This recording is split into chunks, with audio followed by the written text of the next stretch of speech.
대체할 수 없는 정통 경제방송 박근영의 데일리 신트 시간입니다. 반갑습니다. 오늘은 2월 20일 목요일 방송입니다. 오늘 시장이 역시 조정이 나올 만한 자리였습니다. 최근에 연속적으로 꽤 올라왔고 기술적으로도 좀 눌려줄 만한 자리였고요. 특히 오늘 시장에서는 조선업종 한번 맞을 만한 자리였습니다. 한국투자증권의 리포트에서 설명할 수 없는 가격까지 왔다. 이런 아주 좀 글쎄요, 매도를 해야 된다는 뉘앙스겠죠. 그런 리포트가 아주 직설적으로 리포트가 나오면서 몇몇 종목들에 대한 주가에 대해서 좀 부담스러운 가격까지 올라왔다라는 그런 논리의 리포트가 나오면서 조선업종이 두드려 맞았고, 방산업종도 같이 빠지긴 했습니다만 막판에 또 힘을 내면서 상당히 좀 올라간 종목도 종가 무렵에 있고요. 그렇게 많이 충격을 받지는 않았습니다. 방사는 일부 미국 쪽에 이슈도 있었지만 유럽 쪽에 또 긍정적인 이슈가 나오면서 막판에 하락폭을 줄여가면서 이제 마무리를 했기 때문에 오늘 역시 이제 조선업종 중심으로 주가들이 많이 빠졌고, 늘 말씀드렸지만 PBR 기준 밸류에이션이 상당히 부담스럽다고 계속 제가 말씀드리기도 했습니다. 추세적으로 좋은 모멘텀이 있고 역시 앞으로의 성장 기대감이 여전히 있는 상태이긴 하지만 단기적으로 많이 오른 상태에서 언제 어떻게 두드려 맞아도 이상하지 않은 가격까지 와 있다 말씀들을 드려왔는데, 트레이딩 상으로는 추세가 깨지지 않는다면 역시 아직까지는 트레이딩 정도, 그리고 기존에 아주 저점에서 사신 분들은 지금 굳이 던질 필요는 없다 정도의 말씀을 드려왔는데, 글쎄요, 오늘 종목별로 다 보진 못했습니다만 이런 환경에서 다소 조금 부담스러운 가격에 대한 리포트가 나오면서 역시 좀 본격적으로 이제 차익 실현이 조금 나왔다 이렇게 볼 수도 있는 상황이고요. 그 외에 이제 돌아가면서 주가들이 이제 올라가는 모습도 보이고 빠지는 것도 보이는데, 오늘의 중심은 역시 5월달 정도로 이제 추정이 되고 있는 일부 이야기들, 중국 쪽에 관련된 일부 우리가 좀 더 완화되는 중국과의 분위기, 이런 것들에 대한 이슈이죠. 중국 소비주들이 역시 오늘 올라가면서 중국 민감 관련 섹터들이 역시 오늘 분위기가 상당히 긍정적으로 분위기가 나왔다 이렇게 볼 수도 있겠죠. 오늘 거의 그 섹터들 중심으로 주가들이 올랐기 때문에 중국 관련 쪽은 좀 봐야 된다. 과거보다는 지금 중국의 개방 이런 것들에 대해서 조금 더 신뢰도가 좀 높은 이슈가 아니냐. 오늘 나온 이야기가 그저 옛날에 그럴 거라고 하더라라는 미확인 루머. 물론 중국은 한한령이라는 거에 대해서 공식적으로 한한령이라고 표현한 방법이 그런 적이 없죠. 중국 쪽이 공식적인 입장은. 그렇기 때문에 한한령 해제 자체도 공식적으로 이야기를 해주지 않을 거다. 다만 이제 분위기가 어떻게 가고 있느냐, 개방을 하느냐 이런 것들인데, 최근에 중국 시장의 여러 가지 개방의 분위기가 한국에 대해서뿐만 아니라 어떤 테일러 스위프트가 중국에서 공연을 한다든지 등등과 관련된 약간의 어떤 개방 이런 것들이 내수 진작을 위해서 뭔가 좀 고민을 하고 있고 개방 쪽으로 계속적으로 분위기를 만들어 가고 있다는 점들이 계속적으로 작년 연말부터 나왔었기 때문에 이런 것들이 좀 더 무게감을 실어주면서 올해 5월 정도에 이렇게 뭔가 중국 쪽의 문화가 개방되면 상당히 기회를 가질 수 있는 섹터들이 꽤 나올 수 있다는 그런 것들도 좀 지켜봐야 되겠습니다. 그래서 여러 부분에서 이제 또 업종별 순환매가 오늘도 빠르게 나왔다 볼 수 있는 상황이고, 이런 것들 중심으로 오늘 이야기를 좀 드려보도록 하죠.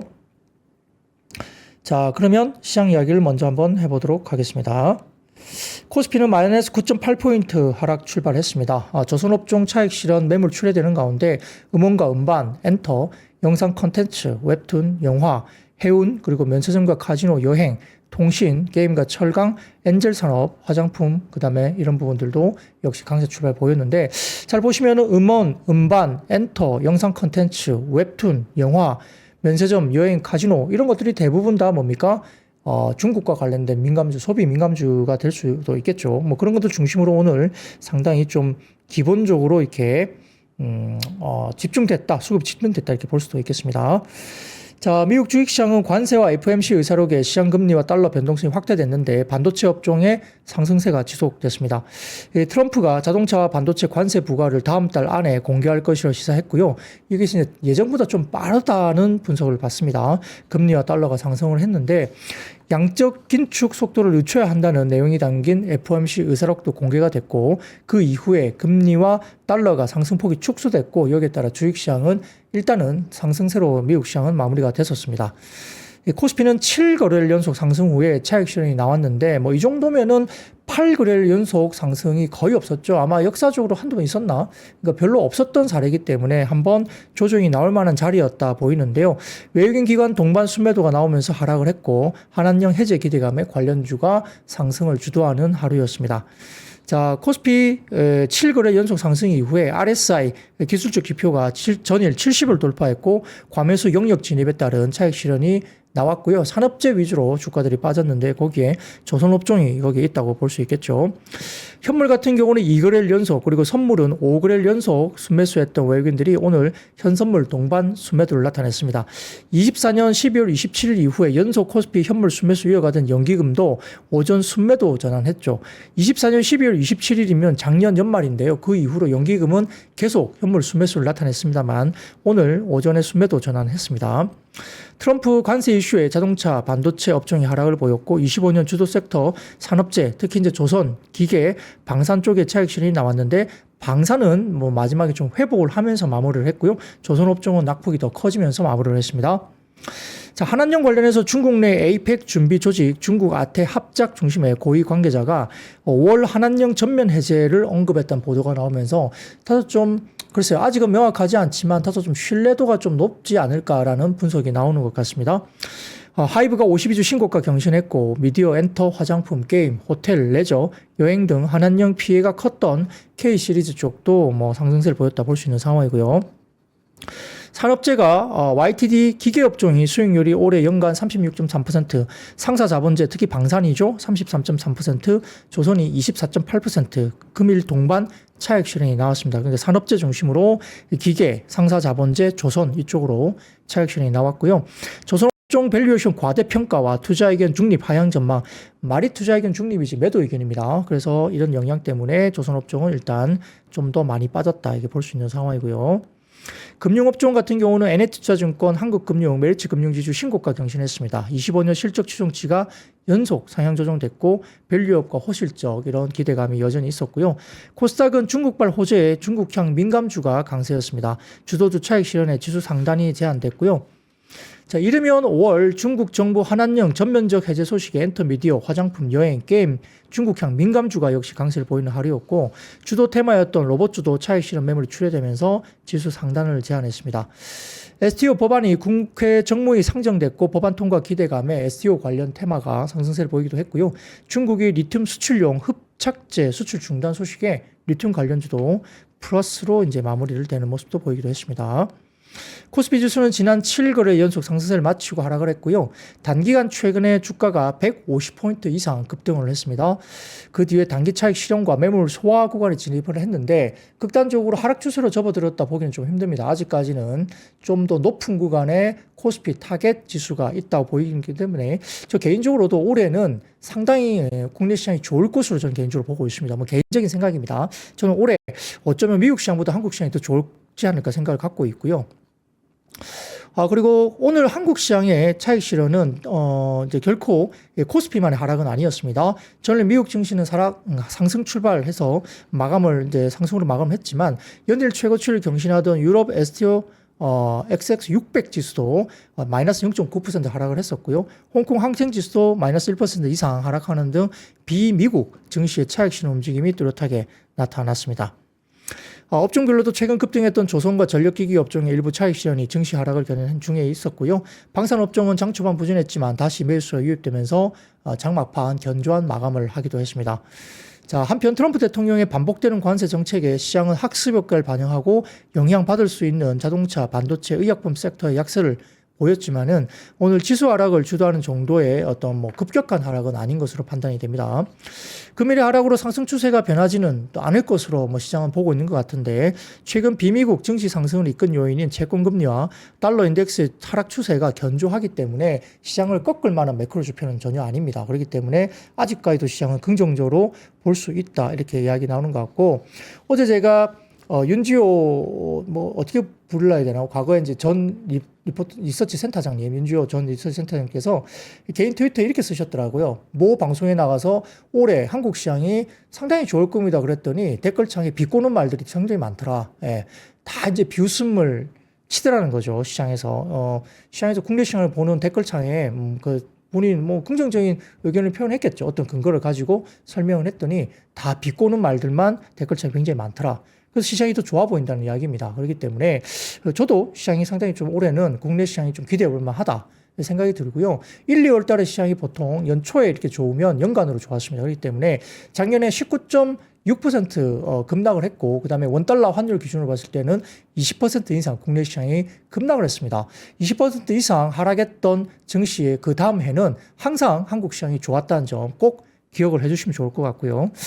자, 그렇기 때문에 오늘의 뭐 하락세는 그렇게 뭐 치명적이진 않습니다. 최근에 올라갔던 쪽에 밸류에이션이 좀 과하게 밸류에이션이 됐던 그런 섹터가 빠졌기 때문에 그건 별로 뭐 추세 하락에 뭐 근거가 될 수 없다 이렇게 보이는 상황으로 설명드릴 수 있겠습니다. 자, 전일 발표된 1월 FOMC 의사록의 인플레이션에 대한 불확실성과 신중한 통화 정책 접근 등 이미 시장에서 예상하고 있던 만큼의 매파적 의견이 담겨 있었지만은 연방정부 부채 한도 해결 전까지 양적 긴축, 속도 조절에 대한 필요성이 언급된 것을 확인하면서 오히려 국채금리가 하락을 했었습니다. 그렇기 때문에 시장이 급락할 이유는 없다는 거고요. 금융시장 안정되는 모습을 여전히 갖고 있다는 점에서 긍정적으로 이렇게 갈 수도 있겠습니다. 자, 조선업종 약세가 여전히 더디어졌습니다. 말씀드렸던 뭐 올해 주도주로 급등했던 뭐 업종인데 밸류에이션에 대한 의구심, 뭐 설명될 수 없는 가격 이런 뭐 표현들이 있었죠. 그렇기 때문에 다소 좀 공격적인 표현이 아닌가 싶습니다. 그래서 일부 종목들이 급락을 했는데 그건 좀 이따 제가 말씀드릴 거고요. 자, 트럼프 대통령 자동차, 반도체, 의약품에 대한 관세를 다음 달 또는 그 직전에 발표하겠다 선언하면서 뭐 자동차 업종 그리고 일부 반도체, 의약품 관련 업종 약세였습니다. 한편 중국 다음 달 문화사절단 한국 파견 시작으로 5월 한한령 해제 기대감이 확산됐고요. 스튜디오 드래곤, 뭐 CJ ENM 등 미디어 업종, 그리고 YG 엔터 등 엔터주, 그리고 LG 생활건강 등의 화장품 관련주 강세였습니다. 2차 전지와 철강 등 중국 수요 둔화가 저가 공세로 장기간 약세를 보였던 업종인데 이 부분은 다시 한번 상승세가 유지됐고 저가 매수 유입됐는데 현대제철, 제강, 지주 등의 철강 업종은 오늘 중국산 후판 반덤핑 예비조사 결과 발표를 앞둔 기대감, 그리고 무역위원회가 중국산, 일본산 열연 강판의 반덤핑 조사 개시 여부 또한 오늘 결정 예정으로 됐었기 때문에 호재로 작용했습니다. LG 엔솔이나 포스코 퓨처엠 등 2차 전지 업종 또한 상승이 지속됐기 때문에 이런 부분들도 역시 시장에서 상당히 긍정적인 모습이 아닌가 생각도 듭니다. 그래서 업종 상승 탑3는 전기가스와 통신, 금속, 그리고 업종 하락 버텀 3는 운송 장비와 부품, 보험과 일반 서비스 정도로 보입니다. 자, 그 정도로 보시면 좋을 것 같고요. 자, 그래서 제가 아까 우리 윤주호 전 리서치 센터장님 말씀을 제가 드렸는데 어떤 방송에 나오셔갖고 장이 좋을 것이다 그러니까 댓글창에 다 비꼬는 이야기밖에 없었다 이렇게 언급하시면서 그렇기 때문에 한국 시장이 올해 좋을 것 같다 또 말씀을 주셨는데 지금 댓글창에도 주가가 내린데도 비꼰다 뭐 이런 이야기를 하고요. 어떤 분들은 뭐 국내 시장이 오르든 내리든 전혀 관심이 없다 이렇게 글을 쓰는 분도 계시는데 그래도 관심이 있으시니까 지금 제 방송을 라이브로 듣고 계신 거 아닙니까? 그래서 물론 이제 지수 자체의 뭐 급등락은 별로 의미가 없죠. 내가 가지고 있는 주가가, 내가 가지고 있는 종목이 오르느냐, 이게 중요한 것이지, 뭐 지수자가 오르는가 내린가, 뭐 우리가 뭐, 그쵸. 인덱스에 뭐 이렇게 뭐 한 거 아니라면은, 그죠. 예, 내가 가지고 있는 주식이 오르는 게 중요한 거지, 뭐 지수가 오르내리는 것은 별로 관심이 없다. 뭐 그것도 그럴 수 있겠죠. 예, 그래서, 뭐 일단은 뭐 우리가, 비관론이 팽배할 때, 이럴 때 거꾸로 시장은 또 좋을 수도 있다는 점, 충분히 이제 경험론 측에서 나온 아마 그런 말씀이 아닌가, 저는 개인적으로 그렇게 추정을 해봅니다. 그랬더니, 호텔 크루아상님이 더존이도 좀 비꼬아 주세요. 주식이 좀 올랐으면 하는 생각이시겠죠. 네, 그렇게 보시면 될 것 같고요. 자, 뭐, 그래서 요즘에 뭐, 항생테크도 뭐 중국 쪽도 시장이, 항생테크도 나쁘지 않고요. 그 다음에 한국도 그렇게 나쁘지 않아서 너무 겁내지 말자. 작년에 너무 패배의식에 시장에 있어서 사실 작년에 너무 허무하게 이제 무너졌거든요. 그래서 그런 패배의식을 올해 가지지 말고 올해도 상당히 좀 긍정적으로 좀 접근해서 충분히 수익을 낼 수 있는 시장이다. 이렇게 볼 수도 있겠습니다. 정우 아빠님, 부장님 항상 라디오 같은 방송 감사드립니다. 말씀 주시는데, 라디오 같으니까 좀 재밌어야 되는데, 그죠? 초대 손님도 좀 있고, 이렇게 좀 재밌게 해야 되는데, 그런 환경이 좀 안 돼서, 만만치는 않습니다만, 그래도 잘, 예쁘게 봐주시면서 이렇게 들어주시면 좋겠습니다. 자, 그래서 키움증권 자료를 하나 가져와 봤는데, 일단 올려주시면, 연초 이후 코스피와 코스닥 업종별 주가와 신용 잔고입니다. 그 위쪽 보시면은, 자, 파란색 막대 그래프가 상승률이거든요. 올해 처음부터 2월 19일까지 상승률인데 기계업종이 36%, 그다음에 상사 자본재 33%등 상승폭이 굉장히 좋습니다. 그리고 그 외에도 올라간 게 조선 25% 쭉쭉 나와 있고요. 아마 하드웨어도 IT 하드웨어도 16%, 그다음에 미디어 교육도 뭐 16%, 건설 건축 쪽도 14%, 에너지가 12%, 반도체도 15%, 증권도 12%. 대부분 다 업종들이 지금 비철금, 비철 목재 등이 마이너스네요. 비철 목재 등이 마이너스 8% 정도 나왔고요. 나머지들은 대부분 다 업종들로 상승을 했습니다. 그리고 신용잔고 증가율인데 주가 상승과 더불어서 이렇게 핑크빛, 이 핑크빛 막대 그래프 보시면 역시 신용잔고가 많이 올라간 게 어딥니까? 제일 많이 올라간 게 조선 쪽으로 신용 몰빵 하면서 이제 많이 샀다는 이야기죠. 그러니까 떨어지면 상당히 리스크가 있는 거예요. 신용 털리기 때문에 그냥 투매도 나올 수 있다. 그리고 두 번째 어딥니까? 두 번째는 기계, 조선 기계, 소프트웨어, 은행, 통신 서비스, 상사 자본재, IT 하드웨어 이런 순으로 신용을 질렀다는 이야기죠. 그러니까 신용 잔고가 높은 쪽이 빠지기 시작하면 좀 더 투매가 나올 수 있다는 점 충분히 보셔야 될 것 같고요.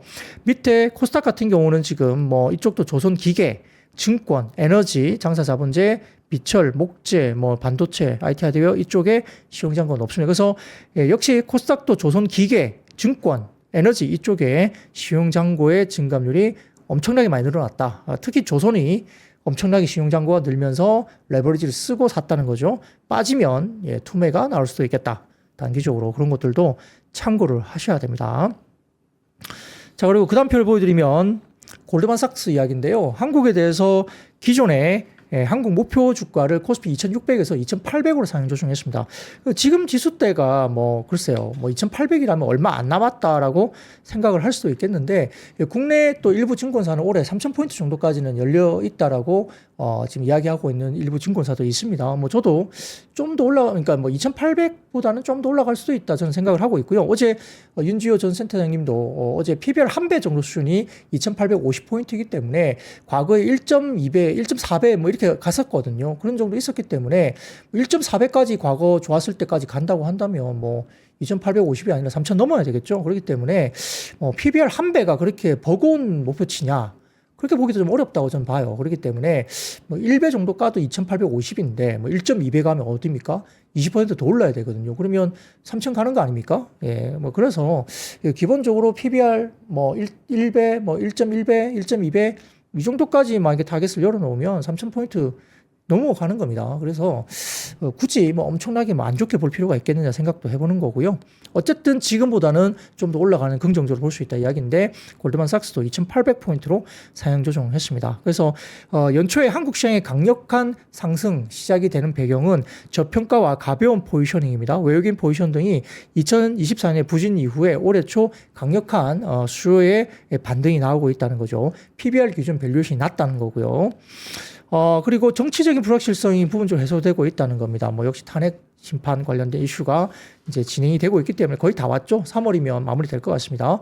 세 번째, 상대적 매력과 자산 재배분인데요. 한국 내 연기금 등 기관 투자자들의 재조정 움직임이 한국 시장의 매력을 높이고 있는 상황이고 국내의 채권과의 일드 격차가 확대되고 있어서 상대적 매력도가 높다는 거고 그다음에 이익 전망 사이클 효과인데 결국은 일부 뭐 메모리 특정 섹터의 악재로 이제 하향 조정되는 이익이 있을 수 있겠지만은 낮은 이익 수준이 오히려 26년에 강한 베이스 효과로 작용할 것으로 전망돼서 지금 올해 강하게 들어올 수 있다는 거고요.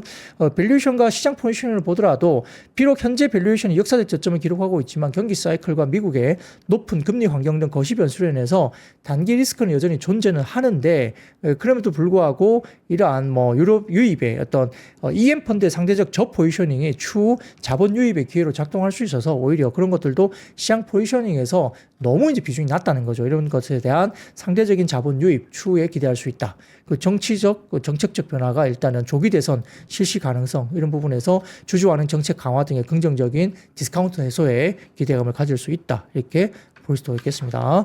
자, 그런 중심으로 시장은 너무 겁내지 말자라고 이야기하는 거죠. 그래서 뭐 안 좋아도 너무 싸면 빠질 구석이 없거나 트리거가 생기면 올라간다. 뭐 그런 논리가 그런 이야기가 될 수 있겠고요. 자, 제가 좀 전에 라디오처럼 이렇게 방송해 주셔서 감사합니다 말씀 주셨다고 이야기했더니 또 어떤 분은 노래 틀어주세요 그러네요. 예. 저희는 뭐 배철수의 음악 캠프가 아닙니다. 그래도 뭐 경쟁할 수 있는 그런 방송인가요? 네, 좋습니다. 그러면 섹터 이야기로 넘어가 보도록 하죠. 자, 첫 번째입니다. 오늘 중국 소비 관련주가 역시 한한령 해제 기대감이 오늘 시장을 뒤덮었습니다. 그렇기 때문에 이 부분이 가장 이야기가 될 수 있는 부분인데요. 언론에 따르면 중국 정부가 5월께에, 이르면 5월께에 한한령을 해제할 계획으로 나타났습니다. 아까 좀 말씀드렸지만 중국 내 아시아 태평양 경제협력체 APEC 정상준비 조직 중인 중국 아태 합작 중심 고위 관계자가 일부 언론과의 인터뷰에서 다음 달 민간 문화사절단을 한국에 파견하는 것을 시작으로 문화 교류를 확대해서 올해 상반기 내에 전면적인 문화 개방을 계획하고 있다고 밝혔다고 합니다. 최근에 뭐 국회의장하고도 이 시주석이 만났다 이렇게 이야기가 나왔었죠. 그렇기 때문에 뭐 개방과 관련된 분위기가 좀 무르익고 있다 볼 수 있는 상황인데 정부 차원에서 전격 문화 재개방을 발표하는 형태가 아니라 민간 차원에서 문화 교류를 좀 더 확대하면서 5월께에 전면 재개방하는 프로세스를 고려하고 있다고 언급을 했다고 합니다. 자, 신한투자증권의 자료를 한번 띄워드리겠습니다. 보시면은 한중교류 확대 관련 이슈 타임라인이 최근에 이렇게 이야기되고 있는 상황인데요. 디어유 10월 28일 날 디어유와 TM이 계약을 했고요. 중국 무비자 관광 한국을 포함했다. 11월 1일 날 그리고 11월 달에 뭐 무비자 관광 문화장관 회담 제28자 경제공동위원회 개최 뭐 쭉쭉쭉 나와 있죠. 무비자 환승기간 연장이 나와 있고요. 외교부와 주한 중국 대사 면담, 인적교류 활성화 강조, 12월 달 문체부 출입기자단 브리핑, 그다음에 중국 현지에서의 K-팝 공연, K-드라마, 영화 방영 거론 이야기 나왔고 2월 7일 날 우원식 국회의장과 시진핑 주석 회담, 한한령 해제 거론, 직접적 거론, 양국 문화 교류에 대해서 긍정적인 논의 뭐 등등 이렇게 타임라인이 나와 있습니다. 분위기는 계속 무르익어 가는 것 같아요. 계속 군불이 떼어지고 있고요. 뭐 그런 것들이 좋은 방향으로 이렇게 가지 않을까 생각은 해볼 수도 있겠습니다. 그래서 드라마, 영화, 게임, K-팝 공연 등 한국 컨텐츠 중국 내 유통을 막아왔던 한한령이라는 것에 대한 부분들이 풀린다. 근데 이제 아까 말씀드린 것처럼 중국 정부는 공식적으로 한한령이라는 표현을 쓴 적이 없습니다. 그렇기 때문에 한한령 해제라는 표현도 공식적으로 쓰지 않을 거예요. 그래서 정부 차원보다는 민간 차원에서 좀 더 할 수 있도록 풀어주는데 결국 아까 말씀드렸지만 뭐 텔러 스위프트가 중국 가서 공연한다 이런 것들처럼 열리기 때문에 이제 뭐 한국의 어떤 뭐 컨텐츠가 들어가거나 한국의 뭐 드라마, 영화가 방영이 되거나 그다음에 한국의 가수들이 가서 공연을 하거나 그다음에 이제 한국의 구작 그러니까 이제 지금 현재작도 좋지만 구작도 거기에서 이제 판권을 가지고 이제 중국에 들어가서 방영을 해주거나 뭐 이런 식으로 뭔가 더 열린다는 것이죠. 그래서 이런 것들이 결국은 뭐 여행이나 뭐 항공사 이런 쪽도 좋아지고 면세점, 카지노 이런 것도 마찬가지고 일부 화장품 등도 마찬가지고 패션, 의류 테마도 이렇게 이야기되고 있습니다. 자, 그리고 또한 뭐 여러 가지 뭐 엔터주, 미디어, 음반 뭐 이런 쪽도 마찬가지고요. 뭐 우리가 스튜디오 드래곤, 뭐 컨텐츠리 주황, A 스토리, 뭐 사마 네트워크스 등등 영화, 그 다음에 영상 컨텐츠, 웹툰과 같은 컨텐츠 관련주, 그 다음에 게임주까지도 열리고 있다 이렇게 보이는 상황이고요. 그 외에도 금호석유나 애경케미칼, LG화학, 현대제철, 포스코홀딩스, 흥황해운, STX 그린 로지스 등의 중국 경기에 민감하게 반응하는 석유화학, 철강, 해운 이런 시크리컬 업종들도 역시 같이 긍정적으로 반영을 했습니다. 자, 그런 것들 중심으로 되면 좋을 것 같고요. 자, 지금 저희 PD님께서 자료 화면 관련해 가지고 좀 이렇게 썩 좋지 못할 수 있어서 신의 자료실, 3프로TV 앱에 들어오셔서 신의 자료실 자료를 좀 참고하시면서 방송을 보시면 좋겠다라고 지금 전달 주셨어요. 그래서 혹시 보고 계신 뭔가 불편하시면 3프로 앱, 3프로TV 앱에 들어오셔서 신의 자료실 안에 박근영의 데일리 힌트 자료를 열람하시면서 방송을 들으시면 좀 더 편하게 보실 수 있을 것 같습니다. 자, 그렇게 말씀을 좀 드리고요.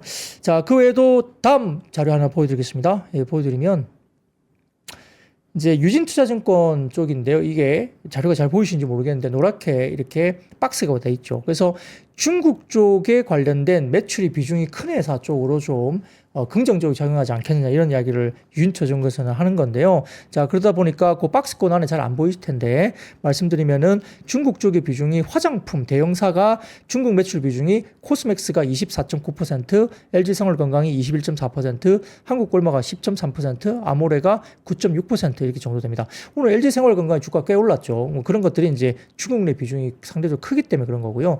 의료 대형사 같은 경우는 중국 매출 비중이 FNF가 43.9%, 필라가 별도로 21.7%, 브랜드엑스 코퍼레이션이 3.1% 정도 수준이기 때문에 중국 내 매출 비중이 좀 큰 회사들이 역시 이번 이 부분에 대해서 긍정적인 수혜를 받지 않겠느냐 이런 이야기를 하고 있는 것 같고요. 탑픽은 여러 가지 코스맥스를 탑픽으로 잡았고 그 다음에 브랜드엑스 코퍼레이션도 차 선호주로 지금 유진투자증권에서 이야기를 하고 있는 상황이고 그 다음에 중국 내에서 대규모의 콘서트 개최가 가능하고 팝업 스토어를 통해서 노출도 높이고 있는 하이브도 긍정적으로 이제 접근을 했습니다. 자, 그리고 한투증권에서도 이렇게 나왔는데 역시 이제 한한령 해지 효과가 가장 크게 나타날 수 있는 것은 공연이라고 봤습니다. 왜냐하면 음반이라든지 MD 같은 경우는 지금도 이미 지금도 중국 팬들이 구매를 할 수 있고요. 공식적인 유통망을 확대하는 정도의 효과를 전망하기 때문에 그 효과가 생각보다 그렇게 크지 않을 수도 있다는 건데 상대적으로 공연 같은 경우는 현지 공연 같은 경우는 중국 본토에서 공연 자체가 불가능했었죠. 그렇기 때문에 중국 본토에서 공연을 할 수 있게 된다면 투어 규모가 한 번에 엄청나게 확대되는 효과를 가질 수 있습니다. 그래서 엔터 4사의 라인업을 가지고 되면 대부분 공연이 가능한데 엔터 산업을 내년 내후년까지 좋게 볼 수 있는 포인트로 될 수 있어서 상당히 멀티플 확장이 될 수 있는 구간을 볼 수 있습니다. 그래서 만약에 기획사들이 중국에서 공연을 할 수 있다면 이거는 한 1, 2년 정도 멀티플을 땡겨올 수 있는 그런 것도 될 수 있겠죠. 그래서 업사이드를 본다면 약 30만 명에서 60만 명 규모의 중국 공연이 추가가 된다고 봤을 때 투어당 100억에서 200억 정도 가량의 증액이 추가적으로 가능하다 이렇게 봤습니다. 자, 그래서 우리가 봤을 때 엔터 쪽의 기획사 이런 부분들 본다면 이 공연 여부가 멀티플을 조금 더 얼마나 더 땡길 수 있을 것인가 이 부분에 어떤 키가 될 수 있다 이렇게 보는 상황이겠죠. 그리고 광고라든지 출연 이런 것들도 여러 사업 부분에 대해서 매출 증가를 추가적으로 플러스 알파로 더 할 수 있다라고 보는 쪽도 있는 것 같습니다. 자, 그리고 오늘 하나 발표가 또 나왔죠. 그 다음 표를 올려주세요. 블랙핑크입니다. 블랙핑크. 완전체로 이제 이야기가 나왔죠. 월드 투어가 발표가 됐습니다. 자, 예상 관객 수는 75만 1000석 정도가 됩니다. 75만 명. 13회 회당 모객 수는 5만 7천 명 정도가 이야기되고 있고요. 한국, 그 다음에 북미, 유럽, 그 다음에 여러 가지 아시아, 재팬 이쪽이 나오고 있는데 전체적으로 봐서는 미국 쪽에는 LA라든지 그다음에 한국은 고향 스타디움이고요. 그 다음에 시카고, 그리고 토론토, 캐나다 쪽이죠. 그 다음에 뉴욕, 그 다음에 프랑스 파리, 그 다음에 밀란, 그렇죠. 그리고 지금 바르셀로나입니다. 스페인 쪽에. 그리고 런던, 영국 쪽이죠. 그리고 아시아 쪽엔 재팬 쪽에 도쿄입니다. 그래서 이렇게 봤을 때 한 75만 명 정도, 75만 1000명 월드 투어 관련된 발표가 일단 공식적으로 나왔습니다. 자, 그런 것들 보시면 좋을 것 같고요. 자, 그 중심으로 해서 그 다음 표를 하나 보여드릴게요. 네, 그 다음 표 보여드리면 전체 앨범 수출 금액인데 23년에 많이 성장을 했고요. 24년도 그렇게 나쁘지는 않았어요. 거기 보시면은 역대 비중이 보면 아래쪽에 보시면 푸른색이 일본입니다. 일본이 굉장히 좀 비중이 높은 편이고 그다음 미국도 비중이 굉장히 많이 커지고 있습니다. 미국 쪽에 K-팝 관련해서 지금 앨범 관련된 수출 금액이 현저하게 20년대보다 21년 그 다음에 23년, 24년 보시면 회색 부분 음영을 보시면 많이 성장이 확실히 눈에 띄죠. 북미 쪽의 매출 비중 수출 금액이 크게 나타나고 있고요. 중국은 좀 많이 줄어들었다가 작년에 많이 회복을 했습니다. 그래서 중국 쪽도 많이 회복을 했고 기타 지역도 좋아지고 있습니다. 그렇기 때문에 국가별 앨범 수출 비중을 봤을 때도 미국이 이제 많이 회색 부분이 많이 이제 성장을 하고 있는 모습이 보이고 있는 상황이고요. 일본이 이제 좀 탄탄한데 일본이 살짝 줄어서 미국이 점점 더 올라오고 있다 이렇게 보는 상황인데 미국 시장이 더 크죠. 그렇기 때문에 상당히 좋다 볼 수 있겠고 미래에셋증권에서 오늘 이 같은 이야기로 봤을 때 가장 중국 내에서 내수라든지 이런 것들 가장 저렴하게 당근을 줄 수 있는 것은 역시 컨텐츠 개방이 가장 저렴한 당근이라고 미래에셋증권에는 표현을 하면서 중국에게 한국 협력에 대한 니즈가 발생했는데 역시 미국과 관련된 무역 분쟁에 있어서 자기 편을 많이 만들어야 되는데 협력의 맛을 파트너로 일본보다는 한국이 좀 더 매력적인 국가라고 형성을 하면서 K-팝 콘서트 개최하면 공연장, 숙박시설, 음식점 등 중국의 내수 진작 효과도 상당히 클 수밖에 없기 때문에 내수 진작을 위해서 이렇게 뭔가를 할 수도 있다라고 보는 거죠. 그래서 전반적으로 일단은 중국의 3대장 이야기인데 실적의 중국 노출도가 높은 엔터사는 SM, 그다음에 DOU가 오늘도 단독 리포트가 나왔죠. 상당히 좋게 이야기됐고요. 스튜어 드래곤 이렇게 SM, DOU, 스튜어 드래곤 이 세 개가 중국 노출도가 가장 높은 상황입니다. 그래서 가장 수혜를 가능성이 굉장히 높은데 실적 개선을 고려했을 때 뭐 하이브나 YG나 JYP도 결국 유사한 규모의 수혜를 받지 않겠느냐라고 이야기를 같이 한 것 같습니다. 자, 그리고 하나증권에서 오늘 이제 화장품 관련해서 이야기를 했는데요. 한한령 해제 관련해서 뭐 확언을 할 수 없다. 다만 업사이드 요소를 화장품에 대해서 고려를 해보면 방한 중국인이 Q, 그러니까 숫자의 증가 효과 기대가 가능하다는 겁니다. 24년 방한 중국액이 460만 명으로 전년 대비 128% 증가했고요.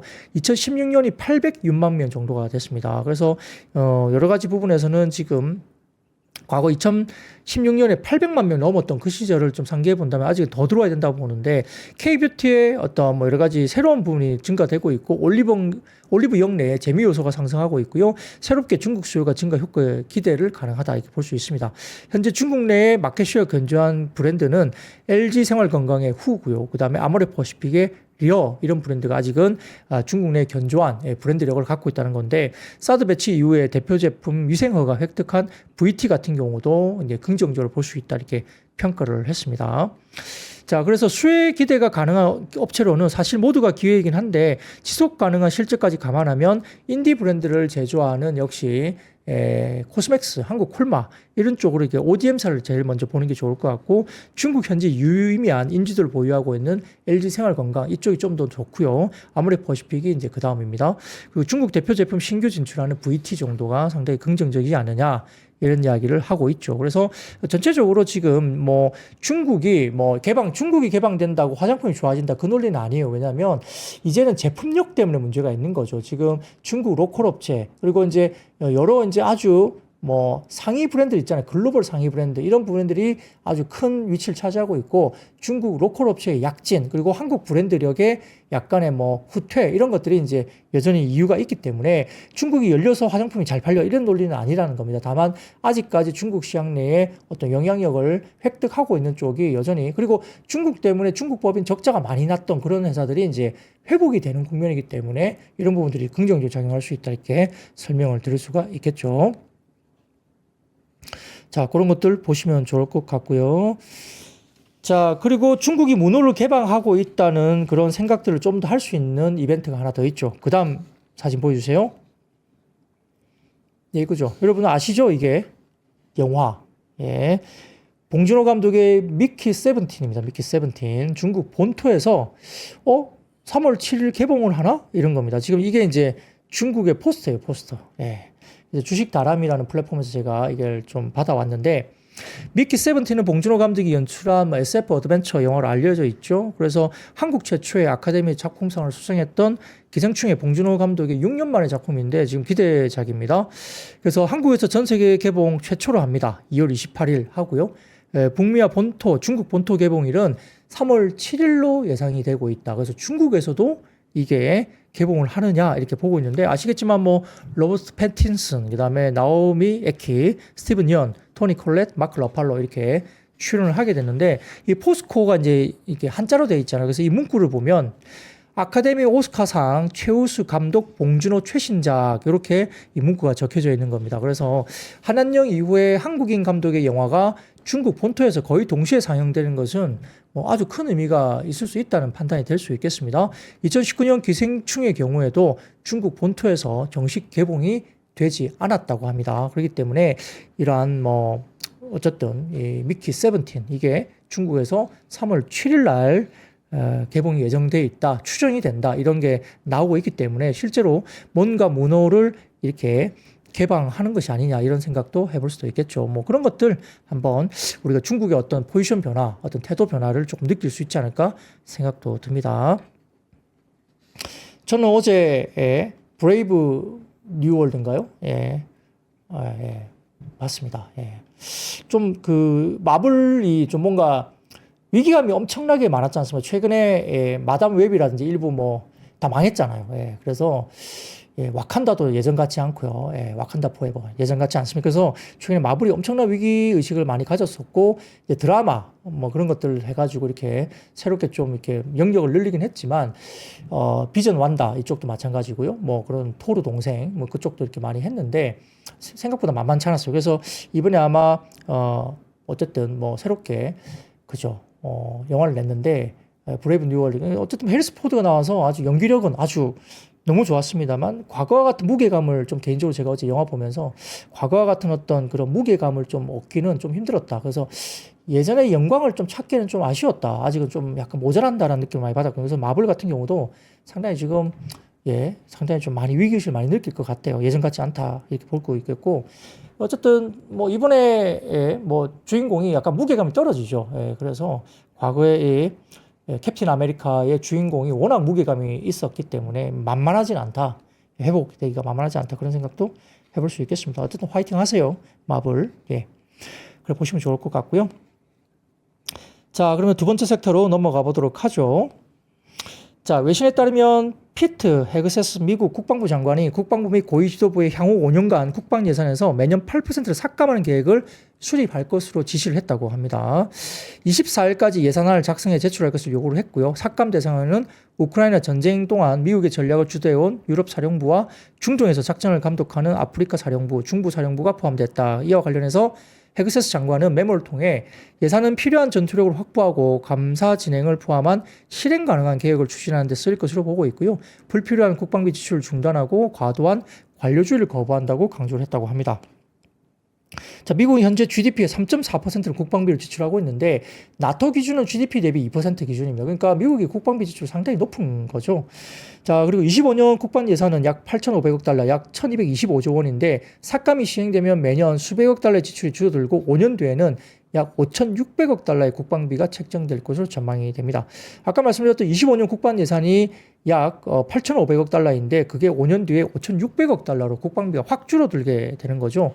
여기에 따라서 조선업종도 국방비 삭감 요청 때문에 조선업종도 타격을 받은 겁니다. 이게 왜냐하면 군용 잠수함 관련된 이런 이야기가 다 있기 때문에 주가들이 오른 면도 있었기 때문에 아무래도 그런 것들 분위기가 좀 이렇게 좋아지지 않을까 생각을 했었는데 이게 삭감을 하다 보면 조선도 이렇게 타격을 받을 수 있다 우려를 할 수밖에 없는 상황입니다. 그래서 오늘 한국투자증권에서 보고서를 통해서 한화오션과 HC현대중공업의 경우에 핵심 변수를 조절하면서 베스트 케이스를 설정하더라도 현재 가치는 고평가됐다. 이 두 종목을 이야기했어요. 한화오션과 HC현대중공업 이야기했습니다. 실적 추정치 상향 없이 밸류에이션 멀티플을 할증하는 데 한계가 있고 뉴스플로에 따른 주가 추가 상승 가능성을 감안을 해도 조정에 대한 불안을 지울 수 없을 것 같다라고 분석했습니다. 한화오션에 대해서는 측정할 수 있는 여러 수단을 동원해서라도 지금 밸류에이션을 설명하는 것은 어렵다. 이거 뭐 이 정도로 썼다면 거의 뭐 다 던지라 이야기인데 HD 현대중공업에 대해서는 미국 시장 진출 가치를 최선의 경우로 가정해도 지금의 주가는 비싸다 이렇게 이야기를 했죠. 그래서 조선업종으로는 급락할 수밖에 없었던 리포트가 아닌가 생각이 듭니다. 자, 그래서 오늘 한국투자증권의 이 부분에 대해서 이야기되고 있는데 향후에 30년간 한국조선사가 확보 가능한 시장은 총 시장 대비 16.1% 정도 생각을 한다는 겁니다. 그래서 지금 향후 30년간 실질적으로 확보할 수 있는 시장은 1934억 달러로 추정이 했는데 접근 가능한 시장이 16.1%에 불과하다. 추진 체계와 건조 캐파 문제 때문에 한국조선사에 수주하기 어려운 항공모함과 잠수함을 제외하고 TAM 전체 53.9%가 없어진다는 거죠. 전체 총시장입니다. TAM은. 그래서 남은 함종 안에서도 그러니까 53.9%다 떼고요. 100%의 총 가운데 53.9%는 항공모함과 잠수함을 제외해야 된다는 겁니다. 한국 조선사들 수주하기 어려운 거죠. 그러면 나머지 어떻게 됩니까? 46.1%인데 남은 함종 안에서도 소형 수상함과 지원함 위주로 수주 기회가 열려 있어서 그게 전체 의 16.1%에 불과하다는 거죠. 한국조선사는 미국 7,000톤급 호위함 시장에 강점을 가질 것으로 보이는 상황인데요. 미국 시장 진출에 따른 기업가치 증대 효과를 추정해 보면 기업가치 증대 효과는 한화오션이 4조 7천억, HD 현대중공업이 4조 3천억으로 추정이 되는데 여러 가지 부분에서 이 부분을 베이스 케이스로 또 강조를 하고요. 2054년까지 30년간 미국 군함 신조를 통해서 한화오션은 5조 1천억 그리고 HD 현대중공업은 약 5조 6천억 정도의 FCF를 창출할 것이다 이렇게 이렇게 보는 것 같습니다. 그래서 그걸 본다면은 역시 하나오션과 밸류에이션 문제가 현대중공업까지 생길 수 있다 보는 것 같고요. 실적 추정치 상향 없이 밸류에이션 멀티플을 할증하는 한계가 있고 추가적인 상승 가능성을 감안하더라도 조정에 대한 불안을 없앨 수가 없다 이렇게 평가를 했죠.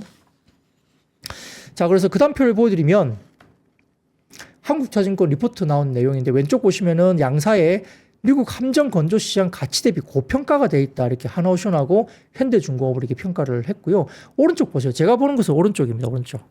3사의 12개월 선행 PBR 추이입니다. 이 보세요. 얼마나 높습니까? 네. 지금 PBR이 4배가 넘어요. 하나오션, 그 다음에 HD 현대중공업 4배가 훨씬 더 4.5배 넘고 한 5배 가까이 가네요. 그러니까 굉장히 높은 거예요. 과거에는 뭐 많이 오른 적도 있었지만은 한 2.5배 정도? 이 정도면은 고점을 거의 형성을 했었죠. 그 정도 위에서. 근데 지금 4배가 넘습니다. 4.5배. 그러니까 PBR이 뭐 여전히 뭐 물론 뭐 미국 쪽에 열린다고 봤지만 이제 PBR 기준으로 봤을 때는 어쨌든 너무 높다라고 이제 평가를 할 수 있는 거죠. 그래서 뭐 주가 빠져도 사실 할 말이 없는데 글쎄요 모르겠습니다. 아직까지는 미국 쪽의 시장이 열린 것도 아니고 그게 워낙 큰 규모가 오랫동안 다가올 수 있기 때문에 뭐 조정 이후에 다시 리바운딩이 나올 수도 있겠죠. 뭐 그러니까 시장은 또 모르는 겁니다. 다만 이제 고평가되어 있기 때문에 뭐 단기적으로 좀 빠져도 할 말 없다. 이 정도는 충분히 설명할 수 있는 가격이 아닌가 싶기도 합니다. 자, 그런 것들 지금 지켜보시면 좋을 것 같고요. 세 번째입니다. 방산주도 역시 하락을 했습니다. 다음 헤드라인 좀 띄워주시면 CNBC 자료인데요. 아까 말씀드렸던 국방 예산 삭감 계획 마련했다 이런 것들 대해서 아까 좀 전에 설명을 드렸고 그러다 보니까 팔렌티어가 급락을 했죠. 팔렌티어가 어제 10% 정도 급락을 했었습니다. 그래서 아까 말씀드린 대로 올해 미국 국방 예산이 8,500억 달러로 첫 해에 8% 삭감하면 약 680억 달러, 100조 원을 절감하게 되고요. 이는 2013년 재시행된 미국 연방의회의 연방정부 예산 자동 삭감 조처 이후에 최대 삭감이 될 것으로 보입니다. 그래서 팔란티어가 10% 급락을 했고 조선주까지 빠졌었고요. 그 외에도 아까 말씀드렸던 방산주도 오늘 빠지기는 했습니다만 근데 상대적으로 조선주가 빠진 것 대비 방산주는 회복을 하거나 보합으로 끝나거나 플러스로 마무리된 종목도 꽤 있어요. 그렇기 때문에 방산주의 오늘 회복력이 상당히 오후에 좋았다고 볼 수 있는데 자, 그 이유를 말씀을 드리면 그 다음입니다. 그 다음 헤드라인 보여주세요. 물론 이것도 그 가운데 이벤트 중에 하나인데 오늘 이야기가 나왔어요. 덴마크가 국방 예산을 70% 증액할 것이라는 예정입니다. 2년간 70억 달러를 투자해서 국방 예산은 GDP의 3.2%까지 상승하는 효과를 올릴 것으로 본다. 그래서 현 예산은 50억 달러인데 덴마크 총리는 방산 물자를 확보하는 속도를 강조했고 우크라이나 휴전 협상과 그린란드를 탐내는 트럼프에 대한 대응으로 보인다고 이야기를 했고요. EU 재정 수칙이 완화되면 유럽의 방위비 지출은 더욱 늘어날 것으로 전망하고 있고 덴마크의 경우를 본다면 24년 GDP의 2%를 상회하는 흑자를 기록하고 있다 볼 수 있습니다. 그래서 이게 결국은 방산 쪽은 아직까지 올해부터 시작되는 높아지는 것들이 나온다는 거죠. 트럼프가 GDP 대비 5%를 계속 강조하고 있기 때문에 그렇게 본다면 이 방산 쪽은 좀 더 면밀하게 이제 숫자가 올라올 수 있는 분위기가 이제 환경이 조성되고 있다. 특히 유럽 쪽에 이런 부분들이 조성이 되고 있어서 국내 방산 쪽은 여전히 좀 더 힘을 받을 수도 있다고 볼 수 있기 때문에 조선업종이 급락했지만 방산은 어느 정도 잘 케어가 됐다라고 볼 수도 있겠죠. 뭐 그런 것들 본다면 예, 방산 쪽이 오늘 왜 덜 빠지고 힘이 상대적으로 좋았느냐라고 이렇게 평가를 받을 수도 있겠습니다. 자, 그러면 네 번째 섹터로 넘어가죠. 다음 헤드라인 좀 띄워주세요. 마이크로소프트인데요. 마이크로소프트가 자체 개발 양자 컴퓨팅 칩인 마요라나 1 공개 소식에 관련주가 상승했습니다. 이게 뭐 양자 컴퓨터는 된다 안 된다 말이 많죠. 어떤 곳은 뭐 20년 이상 걸린다는 쪽도 있고요. 어떤 곳은 뭐 한 3년에서 5년 정도면 된다 이런 말도 있기 때문에 말들이 많은데 구글에 이어서 마이크로소프트가 자체 개발한 양자 컴퓨팅 칩을 공개를 했습니다. 그래서 위상 초전도체를 사용한 양자 컴퓨팅 칩 마요라나 1을 개발했다고 밝혔고요. 손바닥 한 만한 크기인데 초전조 큐비트를 이용하는 일반적인 양자 컴퓨팅 칩과 좀 다르게 위상적 큐비트로 개발됐다며 이거는 큐비트 8개가 탑재됐고 100만 개 이상 탑재될 수 있도록 설계했다고 이야기를 하고 있습니다. 그래서 이번 칩 개발로 양자 컴퓨터 시대가 몇 년 안에 실현될 수 있다고 이야기가 나왔다면서 역시 오늘 양자 컴퓨터 관련주 어제는 양자 컴퓨터 관련주가 어제 많이 빠졌죠. 근데 오늘은 또다시 반등이 나왔기 때문에 하루하루가 이제 뉴스 플로우에 따라서 양자 컴퓨터는 왔다 갔다 하고 있습니다. 자, 이런 것도 보시면 좋을 것 같고요. 자, 다섯 번째입니다. 2차전지 업종 관련된 주가 반도체 가능성 전망에 대한 일부 리포트가 나오면서 일부 관련주가 반등을 줬습니다. NH투자증권에서는 1분기 기대감이 투영되는 국면으로 반등이 지속되면서 2차 전지가 아마 반등이 좀 나오지 않겠나 리포트를 냈는데요.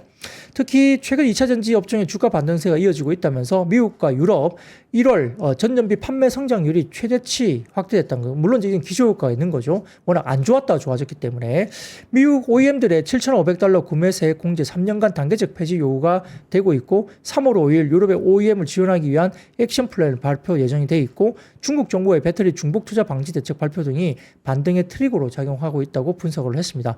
자, 그래서 1분기가 이런 기대감들이 투영되는 국면이고 2분기부터는 주가가 월 판매 데이터와 실적이 동조화될 전망인데 하반기 주가는 미국의 보조금 존폐 여부에 따라 방향성이 결정될 것이다 이렇게 보고 있고 단기적으로는 3월 5일 발표될 유럽 액션 플랜에 전기차 보조금 지급이 포함되는지 여부가 가장 단기적인 큰 변수다 이렇게 이야기를 하고 있죠. 근데 시장에서는 뭐 반기, 그러니까 6월달 정도까지 반기 2분기까지는 실적이 상당히 안 좋을 거다 이야기를 하고 있어서 어떨지 모르겠어요. 그래서 아까 말씀드렸던 3월 5일 유럽 OEM 지원하기 위한 액션 플랜 발표가 들어가느냐 그게 중요한 트리거가 될 수 있다 이렇게 평가를 했습니다. 물론 아직까지 보수적으로 보고 있는 증권사도 꽤 많기 때문에 긍정적인 리포트와 보수적으로 보는 리포트가 혼재해 있다는 점 그런 것들도 같이 한번 고민을 한번 해보시죠. 어느 쪽이 맞을지는 모르겠어요. 근데 숫자는 아직까지는 드라마틱하게 눈에 띄는 방향성이 상승 쪽으로 나오지는 어렵다. 2분기까지는 굉장히 숫자가 안 좋을 것이다. 계속 이야기는 아직은 하고 있습니다. 자, 6번째입니다. 트럼프 대통령이 자동차 반도체 관세 부과 3월 발표 예고 소식에 관련주가 빠졌습니다. 그래서 오늘 뭐 반도체 자동차 대표주가 빠지기도 했는데요. 자, NH투자증권에서는 반도체 산업에 관련된 분위기 전환에 대해서 이야기를 하고 있는데, 자, 레거시 반도체의 긍정적인 뉴스 플로우와 함께 그동안 소외됐던 업체들의 주가 반등 시도가 나오고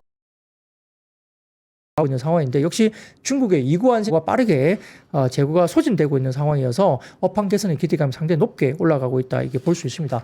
뭐 삼성전자도 좋을 건 없지만 너무 싸기 때문에 더 빠지기 어렵고요. 조금만 좋은 게 나오면 올라간다 이런 식으로 상당히 긍정적인 이야기가 되고 있고 낸드 같은 경우도 2분기에 가격의 하락폭이 급격하게 줄어들면서 3분기부터는 가격의 하락폭이 상당히 커진다 이렇게 볼 수 있겠죠.